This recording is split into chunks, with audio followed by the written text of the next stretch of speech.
podcast where we help you magnify your voice and monetize your message. Education today has changed. It is completely different than when I was in the educational field, when I was a student. And I know it was completely different when my brother James was in it as well. But there's some people that come into education in the industry for a specific reason, for a specific season, to use their knowledge, use their gift, use their God given abilities to be able to transform not only students, but the culture of the educational industry as a whole. The gentleman that I'm going to have up here today is going to talk to you about his transformative spirit, his ability, his energy, and his skill set to not only transform students in the classroom, but also the importance and the methodologies that he has led him to transforming school systems as well. James, how are you? I am amazing, Kyle. How are you doing, buddy? I am fantastic. I am really excited about this conversation. We've went back and forth for a few months now. We've tried to find the right time, but today we're finally here. So before we get started, can you introduce yourself? Tell us who you are, and then how you're using not only your story but your gifts to be able to transform the world. Cool. Well, I'm James O'Neill. I am a 15-year veteran teacher, math teacher, and currently residing in Charlotte, but also the founder of Mastery for All LLC, where I seek to support districts, school systems, teachers in mastery teaching for math education, specifically designed to reach our Black boys. And so that's my passion. I identify as a Black male. That's part of my story, how an 8th grade math teacher changed my life, Mrs. Simmons. And from that story, I'm the proof that, you don't necessarily have to look like me to change my life. You just have to see me to change my life. And so I'm all about allowing teachers to see us and to make sure that they unpack everybody has unconscious bias, but sometimes you need someone to take you on that journey to unpack that so that we can actually get all our students to really have mastery for all. And so that's what I'm about. I'm really about speaking to districts and, inspiring, transforming teachers' mindsets around making sure that when we say all, that's the tagline. Everybody wants, learning for all, mastery for all, everything for all, but nobody's really, really digging in, doing that work and knowing what that looks like and making sure that that lift is not just a tagline. It's really the work that we're getting into. What is the first step that not just people, but specifically educators can make and take to be able to create this culture of mastery where they do see all and it's a system or a culture of inclusion? Yeah, so there are some little things that I have done along the way that's not like this, like I got to get a coach or whatever like that, but it's sometimes just taking an unconscious bias test to really, and there's so many free resources online to really see where do you lean, like where do you lean, and I've done that several times to figure out, because sometimes we don't think that we as a minority that we can identify and have unconscious bias in some areas. And that's not the truth Not at all. until you really take these tests to be like, oh, I'm a Black male and I have certain aspects or different ideologies when it comes to females that I didn't know that I had or whatever like that, or transgender or anything, or as I identify as a Christian. So maybe I feel a certain way against people that are not Christian. And so those little tags, those little things like that you can really unveil, like what you really think and put it in the scope of a global sense, you really won't know until you do stuff like that. Where did you get this love for inclusion and also this love of education as well? It's embedded in my story, man. Like, honestly, like I know what it feels like to sit in a classroom and feel ignored. Wow. I know what it feels like to sit in a room and raise your hand and not have the same expectation for you because you're a little Black boy as opposed to the white kids that's in the classroom. And so I also knows what it feels like to sit in the classroom and see every gifted person labeled in your classroom as a white student literally walk out of your classroom to go do their gifted stuff, and you're sitting there just like, and my grades are higher than many of them, and I'm scoring better than them. So the desire to be included was with me as a young boy, as I saw myself excluded from certain things because it wasn't the same. I didn't have the same expectation. And so that story was pretty much weaved through my educational journey, and made me passionate about making sure that I see everyone and that I'm seen, not just because the norm has been this. Well, someone has showed up and not in the norm, see me, and make sure that we understand that we begin to normalize around what we don't see, and it really becomes our daily lived experiences that we don't have expectation for other people because it's not what we see. It's interesting. On one hand, I'm proud and I'm thankful that these experiences happen because of the transformation you've been able to make in the educational system in so many other communities. But on the other hand, I'm sure as a young man growing up in these systems where you weren't the one that was called on, you visualized bias, you visualized the lack of equity in these different spaces. It potentially did something to you. Walk me through those moments where you did raise your hand and weren't called on, where you saw these students getting pulled out of class, but your grades were higher. What did that do to you? And then how did that give you a spark or that catalyst to become who you are today? It's funny. I don't think I've ever shared this story before. But I literally remember going home and telling my mom, and my mom went to heaven in 2021. And so I am just reminded of this story. I won't say the teacher's name, but I literally went home and I said, Mom, I think I'm gonna make up Miss Spencer. That's why I'm gonna make up a name. I think Miss Spencer's racist. And she's like, what? She's like, yeah, I keep raising my hand, and she not calling on me, and she's just ignoring me. And at that time, Kyle, I had such a desire to learn, and it was exciting, and it was new, and I love being right. That's always been my thing as a little boy. Like, oh, I know the answer, and I want to share it. And maybe I came across as too enthusiastic. I don't know how I came across, but I knew I was a Black boy that was being passed over. And so literally the advocacy, going home and telling my mom, and watching my mom, who's a sweet, wonderful woman, love the Lord, but you don't mess with her baby. And show up and come to that school and go talk to Miss Spencer about the fact that you keep ignoring my son and he feels a certain way. And so I learned quick that you have to speak up and to go to somebody you can trust, that you feel like can do something about it. Because though my mom was sweet and she'll smile and she'll laugh and everything with you, I knew that if somebody came from me, she didn't play about her children.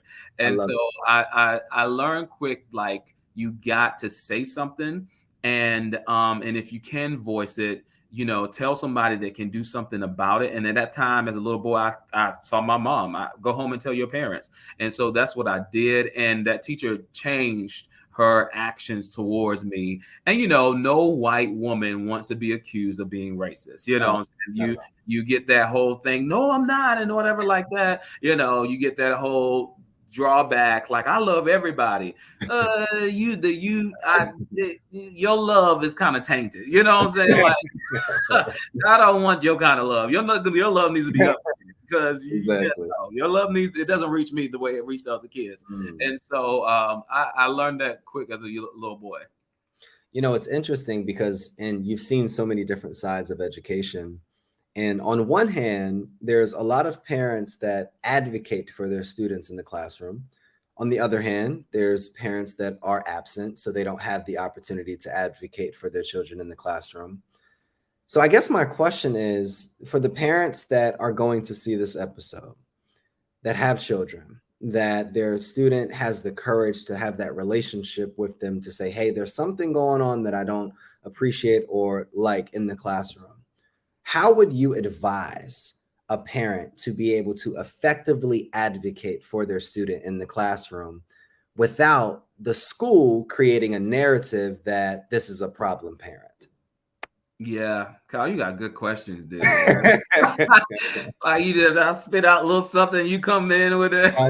Yeah, you have great questions. So Like, I know, as being on the other side of a child's complaint, right?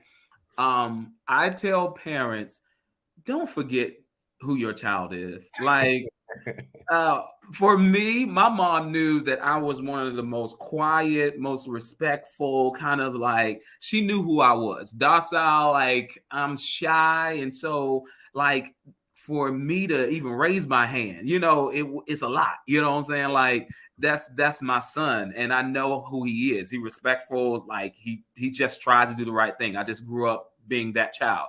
Yeah. But I think for parents, you have to know, your child. So, like, the same little mouth they give you, and you're the parent. Don't think that they come to school and they don't that doesn't slip out to other adults. You know what I'm saying? Like, and so I would advise parents to make sure that, as much as possible, I know it's hard because that's your baby and that might be your one and only baby, but remember to reframe and make sure you frame the fact that you know your child. Okay. And so, that's your child, their tendencies, their personalities. Now, actually reach out to the teacher to investigate without being condescending or without being accusatory.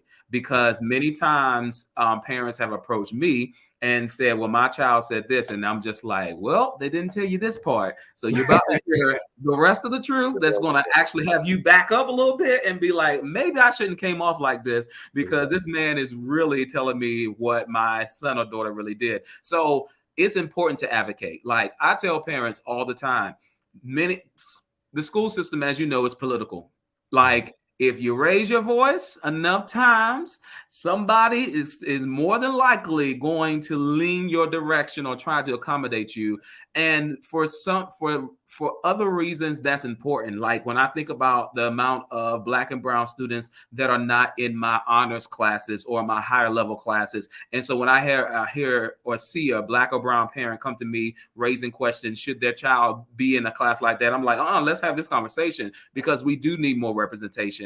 And I'm glad that you're approaching me, because sometimes you may see something in your child that I may not see because they just got in my class. And so, advocating for your child, making sure that they are with a teacher that will support them. Now, I'm not for, you just badgering the system and just saying, like, this teacher, I know this teacher. But honestly, there are times I'm just like, you don't want your child in that class. Like, on the flip side of this, like, advocate for your child and make sure it's respectful. And so that's what I tell parents. It's a system, man, and you got to know the system. And those parents that know the system, they get what they want. Now, all the time, that's not always good, but in a way, it is your child. Right. And you do want your child to be in a safe place, and you do want your child to be with an adult that's going to support them and love on them and be an extension of what you're raising at home. So that's just a little advice I would give them.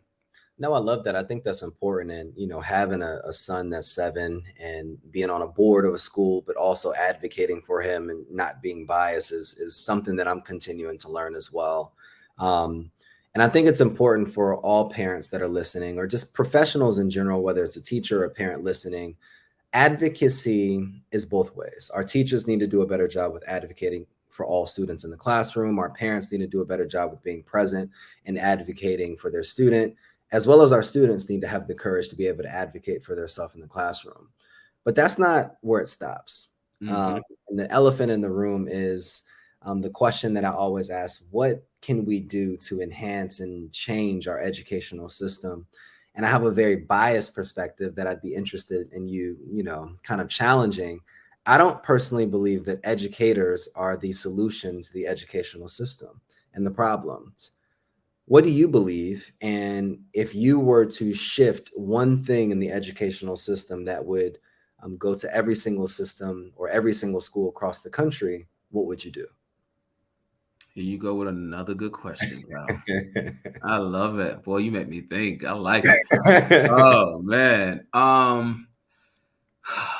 That one thing, I'm a flow into that by starting off with your first question, because I don't know that one thing because that's too much. But I will somehow land on a major thing.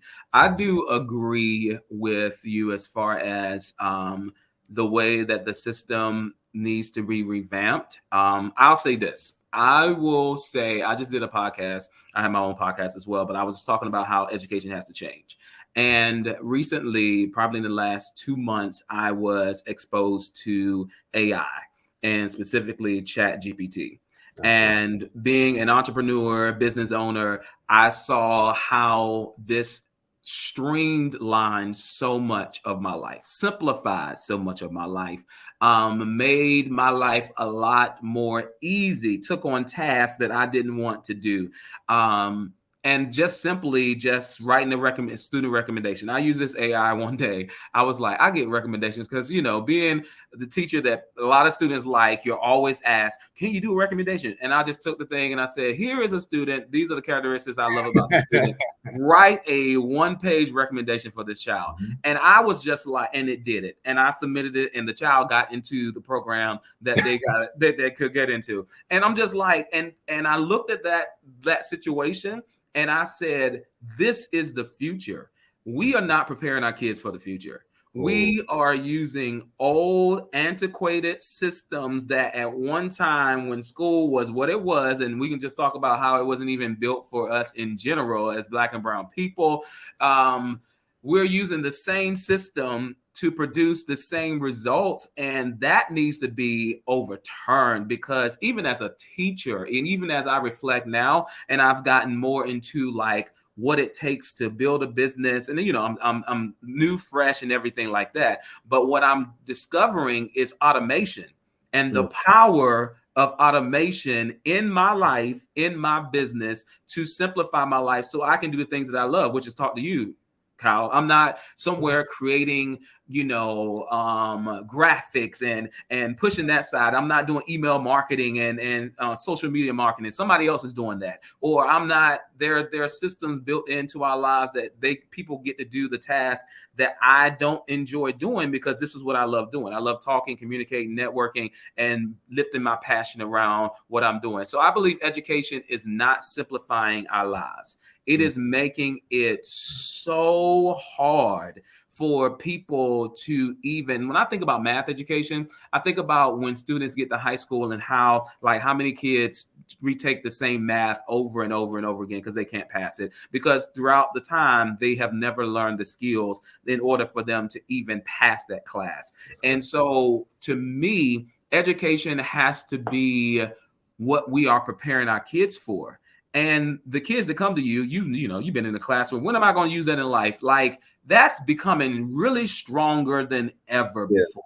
Like, that question is just like, you know what? You will never use it after you get out. Like, and that's the real. Like, and that's something that I'm now really towards the end of this educational journey as a classroom teacher discovering, like, because I'm being exposed to stuff that I didn't know. And I know I'm going to talk along on this Kyle, but I don't think teachers even know what we're producing, like as far as what the future holds, because I didn't know until I really started networking and exposing myself to stuff and people exposing myself to stuff to me. I was just like, well, what I'm doing in the classroom does not relate to this at all. And because we get so engrossed in our content and our standardized test that we forget, like, we're going to release a person at 18 years old to find their way into a world that we never really prepared them for. Yes, they can read. That's important.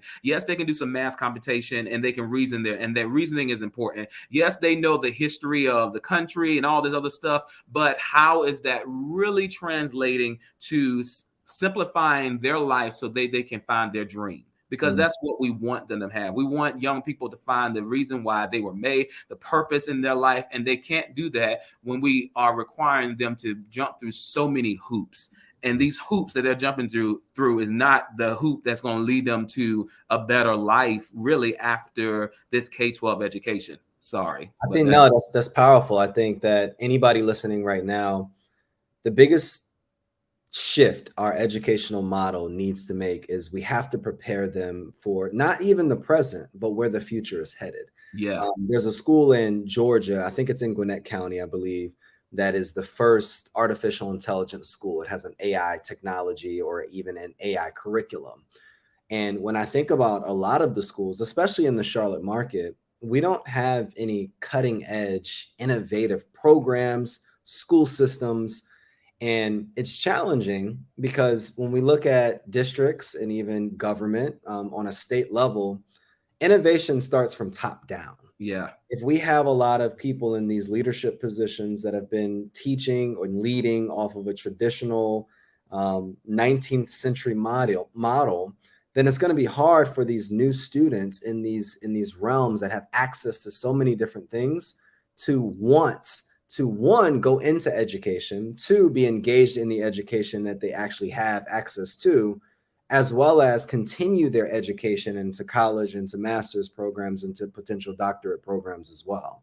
So I love to hear that. I love to hear what you were saying, because I think that's important for not just educators to hear, but people to hear, Yeah. so that we can collectively come together and support not only the system, but our educators as a whole. One of the biggest things that I've recognized is that with all of the mess in the educational system, our teachers and our educators, and even the leaders in our educational system, they need encouragement and they need affirmation and they need support. If you had 30 seconds to speak to that teacher that is struggling right now, and to give them that encouragement, what would you say?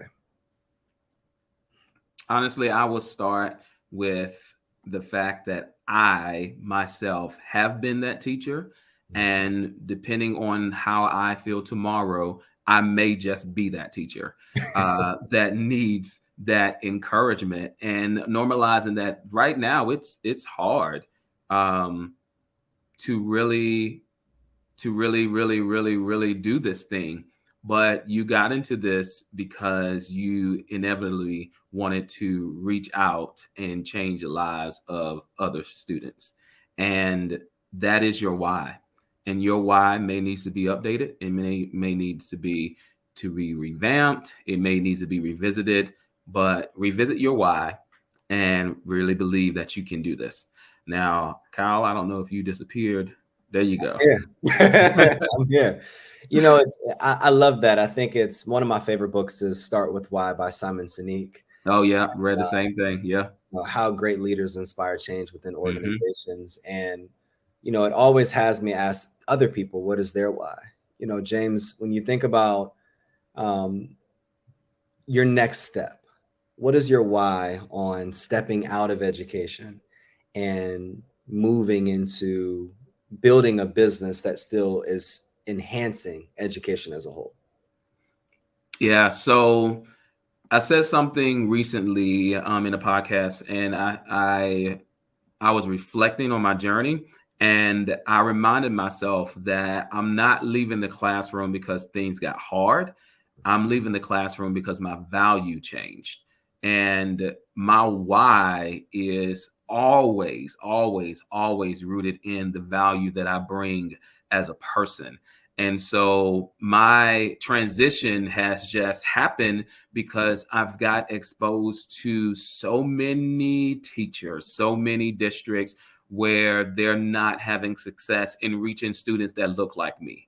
And I know that the power that a classroom teacher has is unspoken. Like to see kids for 9, 10 months, every 5 days a week, and the impact that you have on their lives is unforgettable when you are an impactful person. And so my impact is changing, but the value that I bring as a person and what I'm able to do and who I'm able to reach, that has shifted for me. Is that I want other students to know that they can do it. And one of the best ways to do that is to really tell the teachers, show the teachers how, and encourage them that they can.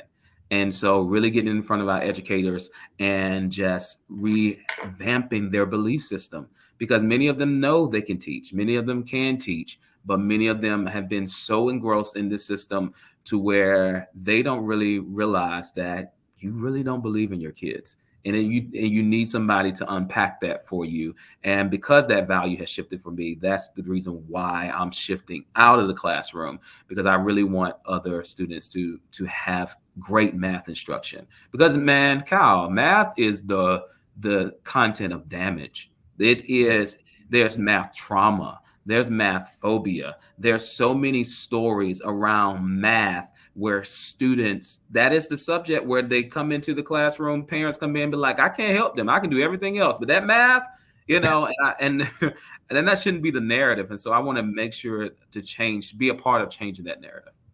One thing that you said in regards to unpacking, I just want to stay there for a second. I think that a lot of people don't recognize that before they can really impact, they have to unpack something in anything, whether it's a Yeah. relationship, in the classroom, in leadership, anything. What is in your journey one thing that you had to either unpack or unlearn so that you can enhance or empower students in schools? That's good. I'll say two things that I had to unpack. And I saw this when I got a student teacher this past year. I had to unpack the fact that it is not the kid's problem that they didn't get the lesson today. That's my problem. Like, stop blaming kids. That's because good. another teacher can come here and teach the same lesson and they will get it. And so it is never, ever. And I tell myself, and this is a hard pill to swallow, especially after you don't spend a whole bunch of time and prepping and getting your stuff together, and you got your groups plan, and you look at the lesson and be like, Lord, that was a flop. They ain't learned nothing. You know what I'm saying? Like, you have super planned, and it's easy to blame them. It's because they're the receivers. And I had to unpack the fact it's not their fault. And so that's the first thing I had to unpack. And I had to unpack the fact that I need to take my teaching to another level. How I present the material to another level, because they didn't get it. And it's not their fault. Like, there's something that I can do to better present that to them so they can digest it, because I always tell them this is not hard. What I'm showing you today is not hard, and it makes sense. That's the reason why it's not hard, because I had to really unpack, am I really making sense of what I'm showing them? That's the reason why they can't grab a hold to it, because they're just like, it doesn't make sense. And they're right. It didn't make sense the way I presented it. So stop blaming kids. That's one thing, man, that has really helped me on this journey. I love that. I really do. A coach told me this in regards to speaking as well. Like, there's no bad audiences. There's just bad speakers. Bad speeches. So it's important for you to understand how to understand your audience well enough so that you can create a referable speech, or in this case, a referable lesson that they can really digest and continue to move and use in their lives as well. You talk about this journey, this continuous journey through life, through education, the journey of working with students, and the journey that they're going through as well. If your journey stopped today, and if you only had 60 seconds to share a message that would expand to every ear in the world and would start to transform people for generations, if you had 60 seconds, what would you say? I would say, in 60 seconds, do not give up on yourself. I remember being, man, I'm about to get emotional. I remember being the little boy that didn't think much of himself, had a dream, had a vision, had a heart, but had so much damage when it came to the way I saw myself. But because I wanted to be better and get better, I worked on me. And I would encourage you not to give up on you. I'm in a place right now where I am emotionally the strongest I've ever been, spiritually the strongest I've ever been, physically the strongest I've ever been, because I chose not to give up on me. It was hard. There were hard days. There were days that I wish I wasn't even born and didn't wish I existed. Those days are gone. And if you live and if you work on your heart, you work on your mind, and you seek the help, put the things inside of you that's going to help transform you, you will one day wake up and look at yourself and realize that you are nowhere near where you used to be. And so I encourage you to keep your dream, that fire, alive, and work on your belief system. That's powerful. That's powerful. It does not get any better than that. James, where can we find you? Where can people support you? You can definitely look at me on my website, mrjamesoneal.com. I'm on all social media networks at Mr. James O'Neal, either with a Mr. with a period or without the period, LinkedIn, Facebook, all those areas. I'd love to hear from you, and email address info@mrjamesoneal.com. Anybody listening right now, if you're still with us, I want you to support James. I've seen in real time the transformation that he's been able to have, not only in students, not only in educators, but communities. This man is transforming and creating ripples in our communities that is going to help empower people for generations. But it all starts with you. It all starts with you believing in yourself, believing that the story that got you here is not the story that it may take to get you to where you're going. That faith, that belief, that unpacking process on this journey of not just education, but life, as we continue to educate ourselves on what is required for us and what is required for us to be able to become the person that we need to become. We learned all in this specific episode. This is the Writer's Game podcast, where we help you magnify your voice and monetize your message. And we'll see you guys.